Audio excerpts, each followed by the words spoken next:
Hey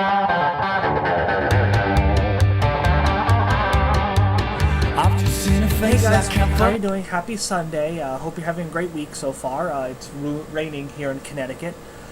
Just letting you know really quick, before I get started with my review for today, which is of the Bourne Supremacy, this is going to be the last week that I'm going to be filming videos from my room, from my house. Because on next Saturday, the 27th, I'm going to be moving back to UConn, University of Connecticut. So, yeah, let's get started. So, let me do my review on the Bourne Supremacy. So, the Bourne Supremacy is set 2 years after the first film, The Bourne Identity. Jason Bourne has parted ways with CIA and Treadstone and that shady part of his past, and tried to start a normal life. However, in Germany, 2 CIA agents were killed trying to obtain a file on a political assassination of a Russian politician back in the 90s. And Jason Bourne has been framed for the murder. So the CIA essentially ruins Jason Bourne's life, to make a long story short, and this forces him to go on the warpath. So instead of being on the run and being a reactive force, he is more of, and he brings the fight to the very people that are after him.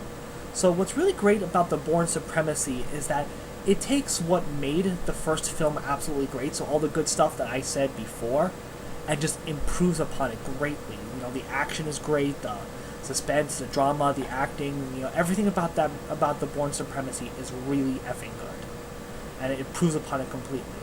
The second thing that I really liked about the Bourne Supremacy is that in the first movie, Jason Bourne was largely a reactionary force. So while he was, yes, because it's the first movie, he didn't know where he was going and he was trying to figure things out, he was largely a reactionary force. He reacted to the situation, reacted to the people around him. So here in the second movie, though, we see him going on the offensive.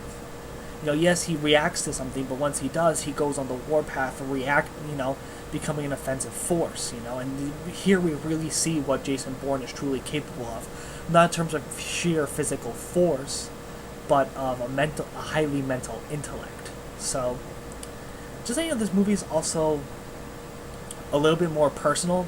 Yes, part of the first film was really personal also, because you try to figure out what happened with Jason Bourne, but here you figure out another key shady detail about his past.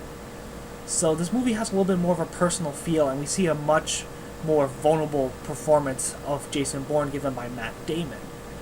But this does not make the film this doesn't make Jason Bourne any less of a badass. It just makes him more of a human character than an unstoppable killing machine. So, and one of the things that also makes the film great is a new director. The first film was directed by Doug Liman, and who did a really great job with the first movie, don't get me wrong. And the second film is directed by Paul Greengrass. While it's kind of mixed on the shady camera angles, personally thought it was done better in Quantum of Solace. I know, blasphemy.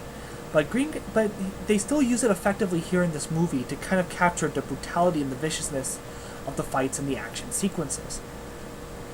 So, to show that these aren't pretty fights, and these shaky visual camera angles are, kind of, like they kind of add to the feel of the visceral, gritty fights and the action sequences. So, short video today, but that's essentially what I have to say about the Bourne Supremacy. It's a great movie, much better than the first. But if you want to understand what's going on in the Bourne movies, you have to kind of watch them in order. You can't just pick them up at a random time.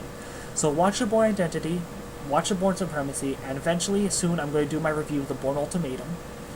And, yeah, that should do it for today. I will see if I can post a second video if I can this week. It's going to be a little bit hectic with me packing. With me packing and getting stuff ready for the fall semester. So, yeah, I will hopefully see you guys sometime later next week. If not, I will see you guys the week after that, and in a new location. Alright guys, I will talk to you later. Peace.